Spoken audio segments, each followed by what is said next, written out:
Hey, I'm Decathlon Gamer. Welcome back to F1 2020, MyTeam Principal, episode number 7. We're at the beginning of season number 2. We're going to be heading to Australia here in just a couple weeks' time. So a little chance to prep ourselves for the upcoming season.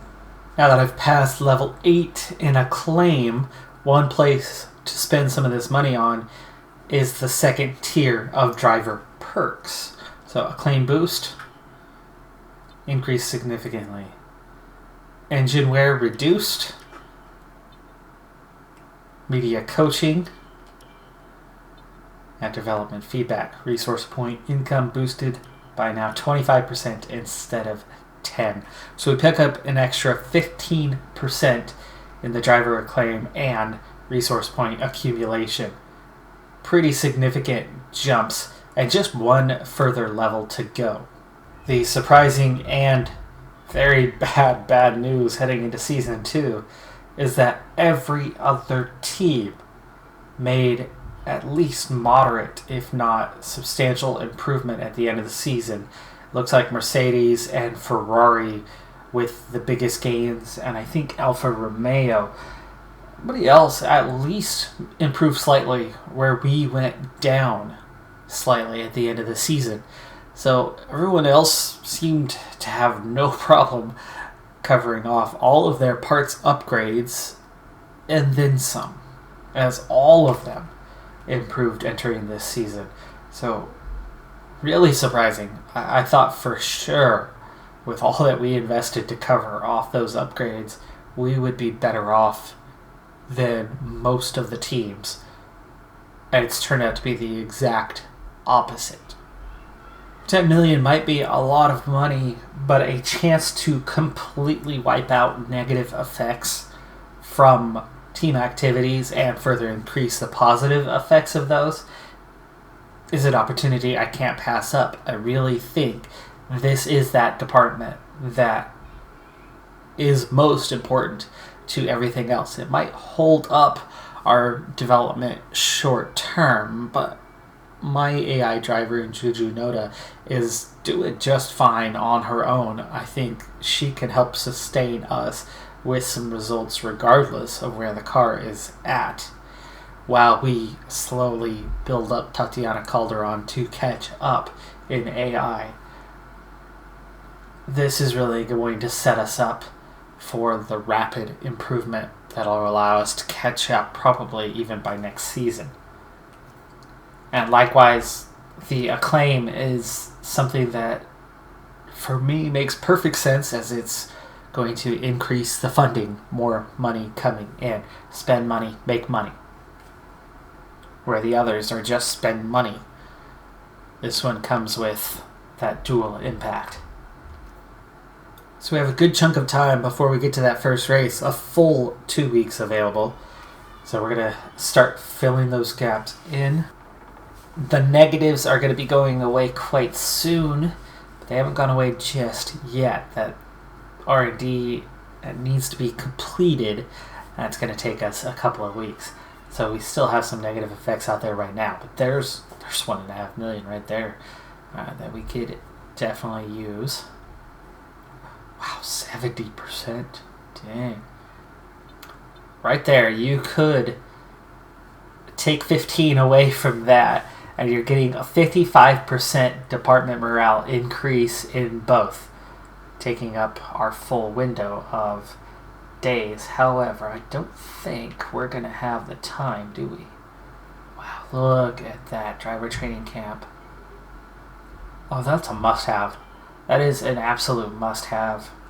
I'm sorry, but that's huge. We can't fit 2 5-day events in there. Therefore, we fit a 5-day event down here. Those resource points, I think, are going to be ridiculously valuable. We're just going to have a bit to make up with the powertrain morale. I'll take 2 positives and 1 negative. Durability doesn't mean anything to me yet, so we'll get there eventually. 1,500 resource points plus double pluses in the morale for aero and chassis. I'll work my way around that powertrain disadvantage that we're setting up for ourselves.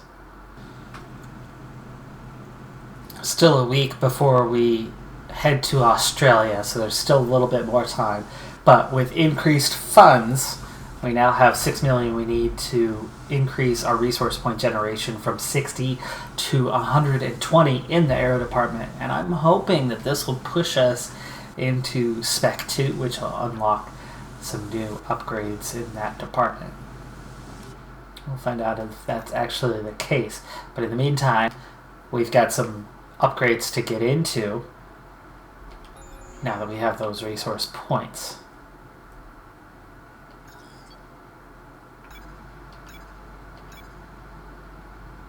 So engine power upgrade, 1 aero upgrade, and we'll stay away from the chassis for a little bit. We're certainly going to want to get into that. But we're going to need some serious points.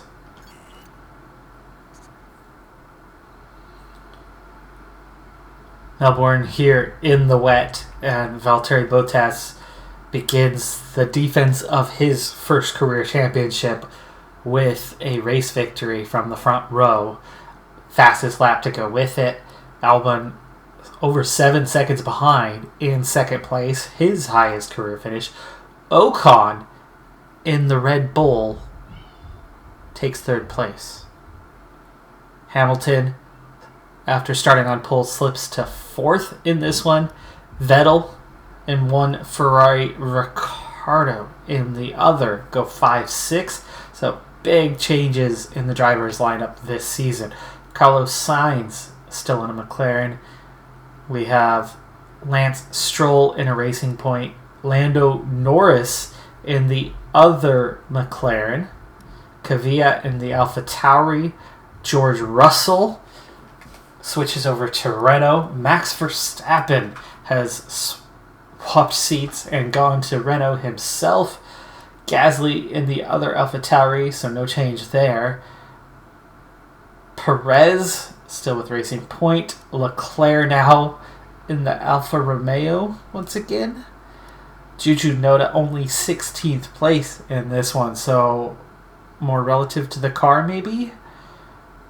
We definitely didn't come up through the order as much as we normally would, and I was not significantly faster. So has there been an update to the game since about 6 days ago, last time I recorded this series? Magnussen still with Haas.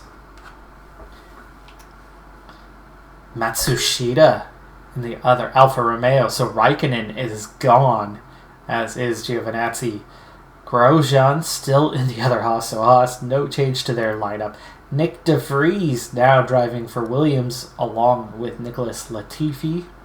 And Calderon takes last place in this race. Yikes for us, as that is a pretty horrendous result. No points, well away from the points standings. We've got some work to do. Early constructors, AlphaTauri already scoring a point. Racing Point, McLaren doing well. Ferrari, Red Bull, and Mercedes. Really close between Mercedes and Red Bull after the first race. You got to figure Renault will be in the mix. They were, what was it, like 11th and 12th? 4 teams still at the bottom. Definitely a step below. Really surprising how low we were compared to how Season 1 went. Back-to-back for the first 2 race weekends makes it a little bit tougher. We only have 2 days to fill.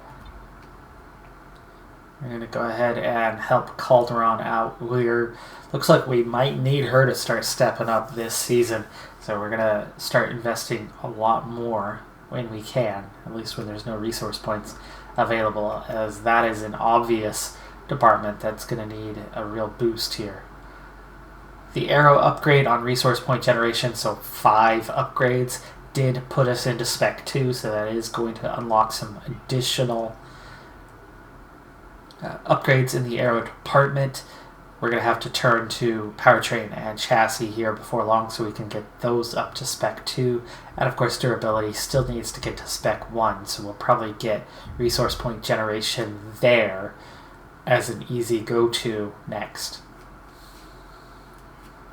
Before the race in Melbourne, of course, we took that huge resource point option that gave us another 1,500 points. So after the weekend, we're now at 2,000. So we're going to go ahead and invest in a major weight reduction upgrade, which is going to help us catch up to just about, anyway, the midfield in that department.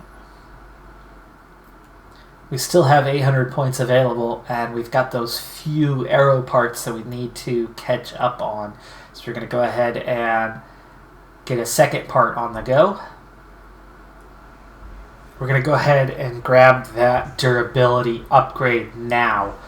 Again, this is 60 additional resource points every race. We might as well do it. First upgrade of the year has already failed, so we're off to a good start. 275 points to go at it again and get it done right this time. We do have enough points for that, so we'll go ahead and set ourselves up. It'll be ready after one more race. 2 from 2 for Bottas. This time from pole. Ricciardo up to second. Albon is third. Hamilton again in fourth place. And again starting from the front row to finish fourth. Vettel fifth. Ocon in sixth. Verstappen in seventh. Best of the rest in the Renault. Russell also into the points. His first career point. And again, I miss out with another 16th place finish. It does appear that maybe the AI has been tweaked, and now my driver's results are more reflective of the actual position that the car is in ahead of the Williams and the Haas. Meanwhile, Calderon still struggling at the back, AI a bit lower, off the pace. 4 seconds behind Latifi and the Williams, despite the improved AI. So I think they've really, really nerfed both of us a bit. Or is it just that the car is that slow through these first couple circuits of the year? It's possible. I'm expecting a lot of upgrades in the near future. And even though there are some other things that we could do to build us up, I think 25% morale across the board is a wonderful thing to grab right now. It's going to make a lot of upgrades cheaper. So down here we have down here we have 5 days to fill, which is an odd number. There's no 3 and 2 that can effectively fill that. So we can grab a 3 and a 1 or a 4 and a 1. The 4 comes with Team Acclaim and cash. We're already grabbing some significant morale bonuses, even though there was some resource point bonuses there. It's not a lot. So we're going to take the Acclaim and cash this time. So in a rare feat, I have all the upgrades going that I can have in the other departments, and I've got R&D to use. So I'm finally going to install a second reliability upgrade. This one on the ICE. And there's both of them. There's both of them, but I only have 13 seconds. The end of the straight. Dive bomb. No choice. Come on now. Come on now. Oh, we're not going to make it to the end of the straight. That was so close. That was so close. I'm going to have to try a third time. We did so well, but there was just that massive, massive gap between the midfield and the front runners. I mean, it was like trying to chase down the, say, Ferraris and Red Bulls and one Mercedes when you're that other Mercedes who had a penalty and started last, or in this case, 11th, but you didn't hop into the car until it was already mid-race and the field was already spread out. As close as I know I can do this. That was a clean run, just not quite enough. I had 1 or 2 problems in there that did slow me down a few seconds, and that would have been the difference. So I'll have another go. Alright, so this is attempt number 3. Attempt number 1 was nowhere near. I got through all the midfield cars, but my first 2 laps were really bad. Getting back on the gas with this car is such an issue. You're going to see a lot of oversteer throughout as I'm trying to push the limits of this car a little bit, but I took him out.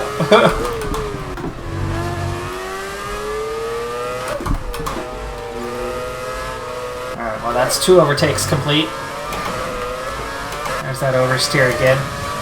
Run number 2, you caught just the end of to see how close we came. There was just a massive gap between the first 7 overtakes and the last 3 cars that you've got to come up on. And I caught them, and I passed the first one, and I was just behind the other 2, but I ran out of time. But you can see this time, I'm quickly making my way through. We've already made 4 overtakes as we approach the final sector and first lap.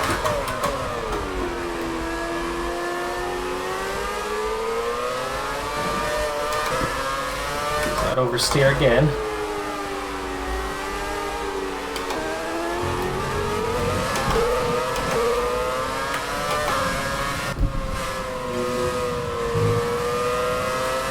That's 5. Woo! You cut across the racing line big time there to try to block me off when I was already shooting past you. Alright, well 6 overtakes done in a lap is much better than I did even in the second run, which was significantly better than the first run. That took pretty much the whole time to make 7 overtakes and then see that there was a massive gap. So here, early second lap, we're already on the verge of leaving this group behind, and I didn't do that until the end. Whew, that was too close. Not the best timing to come up behind him. Oh, come on, dude.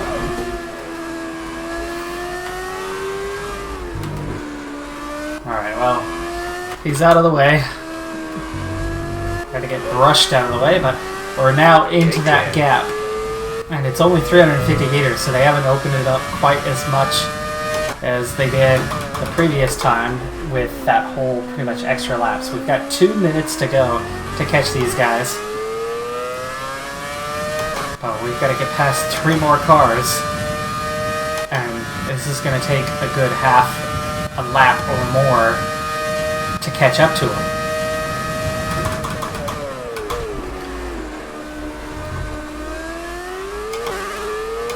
Already caught sight of him, but I'm down to 1.5 minutes.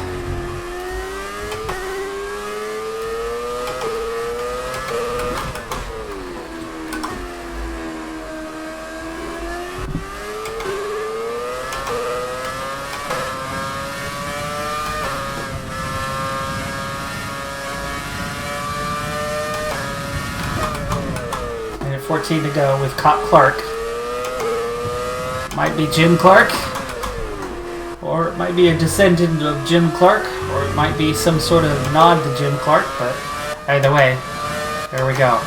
We should have him at the end of the straight. The other 2 cars just ahead of him, but we're down to just a minute.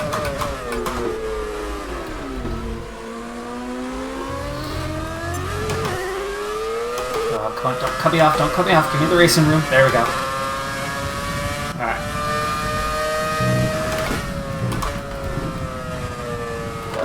Missing the chicane a little bit where I want to be happy zone wise, but we are close to these guys now. 30 seconds to go.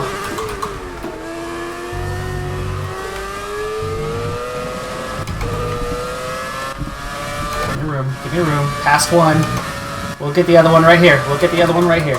We got it. We did it. 14 seconds to go. Oh, oh, oh! Good thing there's flashback, because we had a beat. Alright, here we go. We'll redo from here.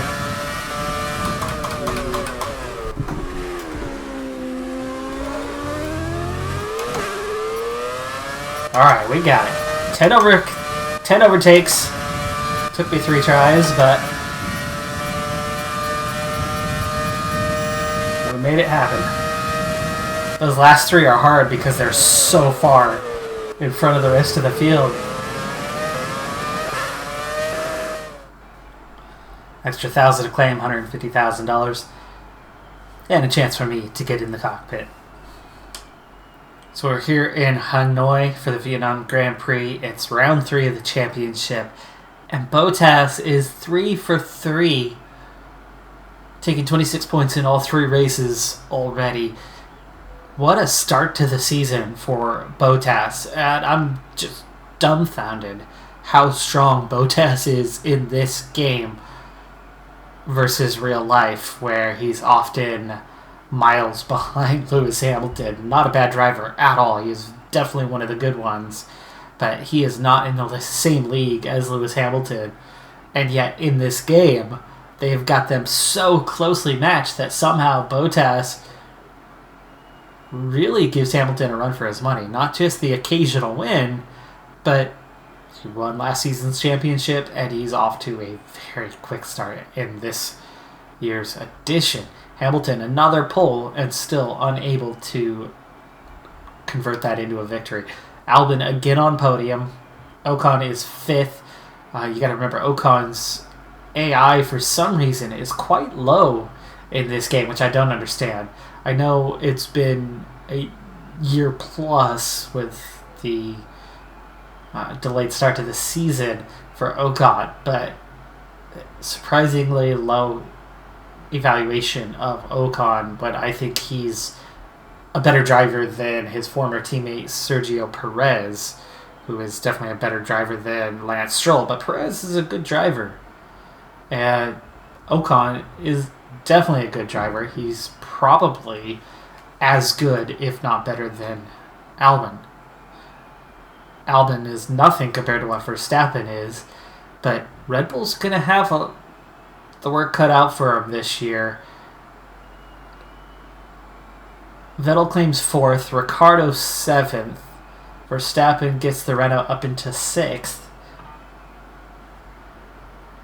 Russell in 8th, Stroll 9th, and Kvyat rounds out the points. I do finally have a better performance, still not enough to get into the points. 11th place for this one.